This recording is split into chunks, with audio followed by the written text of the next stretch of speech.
Okay, so today it's Saren and me talking about a very special macro lens for the Micro Four Thirds system and a few other ones, including Sony. It's the Yasuhara Nanoha super macro lens. It's a it goes up to 4 or 5 to 1 magnification, as opposed to most other macro lenses, which go up to 1 to 1. Or 1 to 2, maybe even, which means that the subject is as big on the sensor as it is in real life. So that's what 1 to 1 means. 5 to 1, as with this lens, means it's 5 times magnified, which is pretty massive. Now, a friend of mine who recently got into Micro Four Thirds cameras was really interested in shooting fruit flies with this lens, and he asked. He asked us if we can check out if that would be good. If that would be a good lens choice for him to do that with. So he kindly sent that lens to us to put it through its paces, and so I played around with it for the last week, and yeah, so it certainly is not a regular macro lens. That's for sure. It's more a micro lens, yeah. It really is a micro lens in the end. So what it reminds me of is is really more a dissection microscope than a regular macro lens. So the working distance is extremely short, and the magnification is it's really high magnification. Yeah. To clarify what 1 to 1 means is like the Micro Four Thirds sensor is like 13 millimeters wide. So if we have 1 to 1, that means that you could put a 13 millimeter subject and let it fill the whole frame. Yeah? Okay. That's a good clarification. I never think about it in those terms. So that way, if you have 5 to 1, you could put like 2-something millimeter big subject full frame on your sensor, on your image. Yeah, so your subject has to be really tiny, so it's either going to be a very tiny subject or a small section of something that you want to shoot. And you have to get very, very close for it. So the first thing I've shot, and this is usually what you have to do, like you shoot something really boring, I just pointed it at just an SD card here, so you can probably see like the SD here in the middle. So what that looks like with this camera, I'm going to just turn on the screen share here real quick. This is what it looks like in its magnification range. So that's what you. Or 5-fold. I think that was 5-fold. Okay. So one of the weird things, it's not that weird. It's just a little unexpected, is that you actually have a larger working distance when you're at 5-fold magnification than at 4. Mm-hmm. So you have to go in even closer when it's at 4x. So that's something. I know it is kind of weird. So basically, I'm going to just point out like a few details on that on this lens here. So you have a focus ring that goes between 4x and 5x. That's manual. It's actually as far as build quality, this thing feels pretty solid, and the rings are nicely dampened and so on. So that's pretty nice. It has an aperture ring down here where you can set an aperture between. So it only has these hard stops. So it's either I don't know if you can see that here. Do I see that right? F11 is open aperture? Yeah, F11 is wide open. Okay, wide open. And then it goes 16, 22, 32. And the focal depth is obviously really thin with this lens, so you might want to be more towards the small end of this, so the 22 or the 32, to get any sort of depth out of it, which still isn't really a lot of depth. You're probably still forced to stacking if you want to have good results. Yes. And so I played around with that a little bit. So maybe just for the operation of this lens, it's just before I show any more photos, it really isn't comparable with a normal macro lens. With a normal macro lens, they usually focus to infinity, so you can, like many people use them as like a backup portrait type lens. This thing, the maximum focusing distance is about I think 11 millimeter from the front element. So it is like you have to be glued to your subject.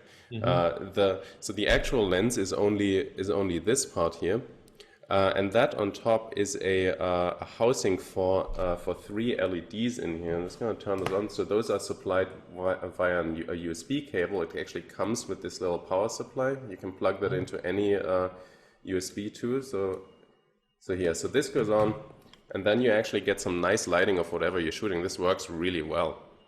The problem is that that this little LED housing also adds to the already tiny focal distance that you have available. So I'm just gonna show you real quick what that means in practice. So let me just flip the screen here.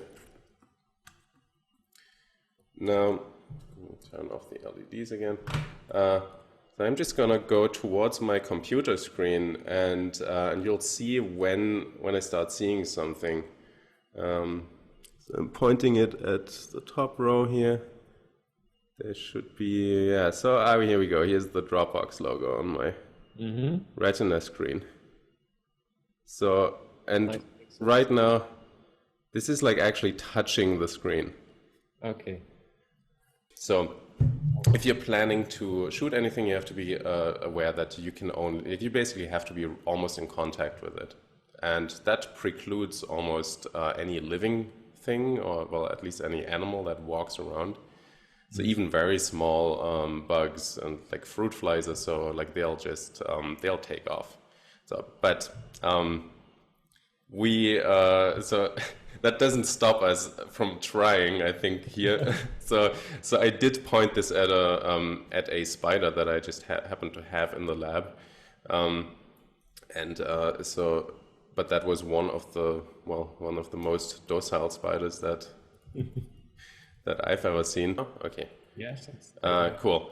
So this was this is a Stegodyphis domicula South African social spider, and it has the lens pretty much right up in its face, and it didn't run away for a second. So this was at, I think, f32 with the 3 built-in LEDs. It's not stacked or anything, so that's about the maximum amount of depth of field you can get out of it.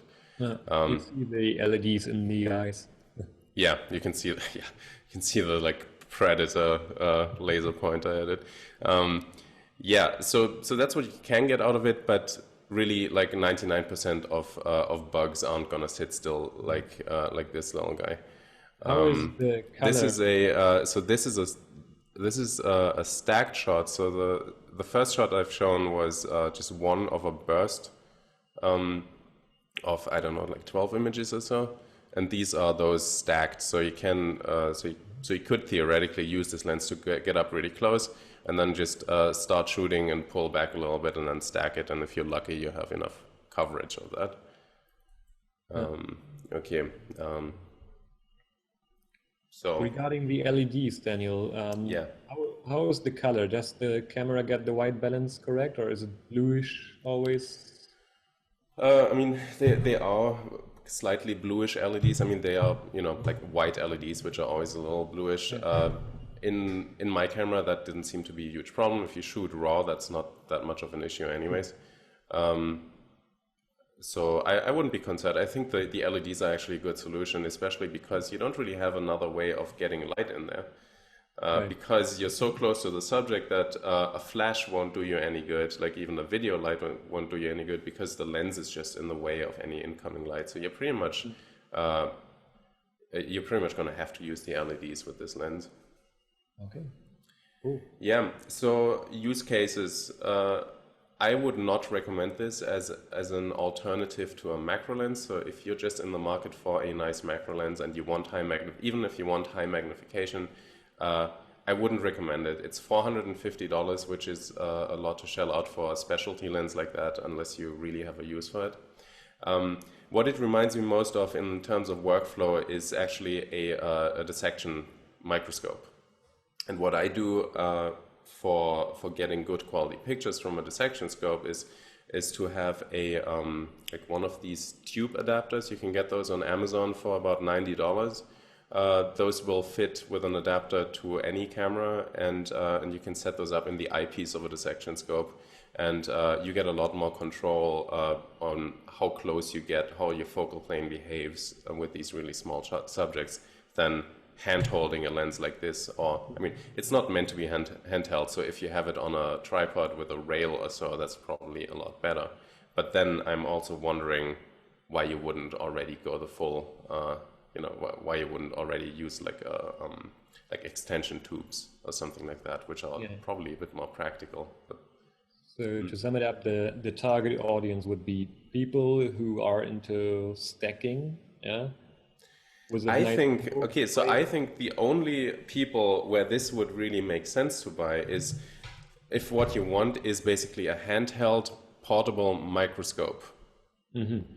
I could see this being really useful if you're like let's say a field biologist who often wants to identify plants or animals, identify species and so on from very small characteristics. Like if you want to see, oh, there is like like something on the third leg of this bug that I need to identify to know which species it is, and let's say you're in a field station or so, or in the jungle or something, and you really have to know that right then and there.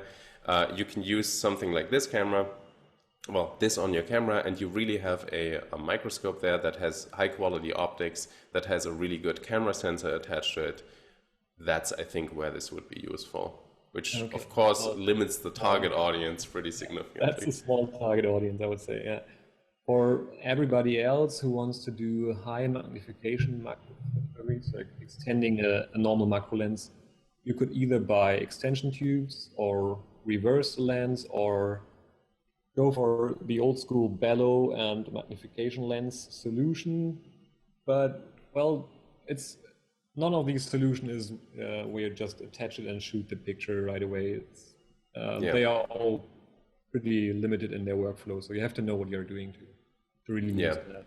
Yeah, definitely. So if I'm doing anything that's in the lab or so, then I would have a dissection scope already here. And that would obviously be the more practical solution. But yeah, if you want something that you can actually take with you, and that is not composed of many different pieces, such as bellows with extension tubes or so, when you just want to shoot something, then this would be slightly more practical. But then again, because you can't treat it like a normal lens, you can't just go out and shoot something with it. Yeah. It actually, what I forgot to mention is it comes with 3 of these little clips here. These will basically clip onto the front element of the lens and allow you to place a subject right into this little notch here in the center, and so to make it easier to position your sample. Mm-hmm. But yeah, how practical that is. It's actually really finicky to get something in there. It's unfortunately doesn't have the width to slide a normal microscope slide in. You can, but it would be easily modified. Like you could cut a little piece off with a box cutter, and then it would work nicely. I actually got some. Let me see if I got those here. I took some pictures of micrographs with it. Don't have them right here, but anyway. So you could also use this to screen what you have on micro slides. If it's not something really tiny, like it's the image quality, well, the optics quality. Is good enough that you can point this at a microscope slide and see what's on it and so on. So it's super specialized. Good. So the still undisputed champion for this kind of photography would be the Canon MPE, I guess. Yeah, which I have never held or worked with. Neither, but it has the flexibility to go from 1-fold to 5-fold, which increases the range of different pictures you can do a lot. Yeah, I think that's the downfall of this lens, is that it goes 4x to 5x instead of 1x to 5x. Right. And then you have to be aware of these limitations, and so really special. 2x is something I would wish for sometimes when 1x is not enough, but 5x. Well, Yeah. Okay. Well, to sum it up, the Yasuhara Nanoha is basically a handheld microscope, and for that it works great. But you have to be aware that it is that and not a replacement for a macro lens. Okay. Do you have any last questions, Søren? no, but if anybody sees that and is interested, post your questions in the comment sections and we will try to answer it. All right. And I want to thank Eric again for sending this lens to us. It was fun playing around with it. And yeah, we'll see you the next time. Oh, I have one more question. Yeah. What about the money? How much is it? Oh, the money. I thought I mentioned it. It's $449 on B&H. Good. So it's nothing you just buy and try. Yeah. You really have to. It depends on your wallet, but yeah, no, not for me. It's in the same. It's in the price range of some some excellent normal macro lenses of the Micro Four Thirds system. So yeah, that's Okay. significant. Thanks, Daniel. Okay, all right. See you guys. Bye.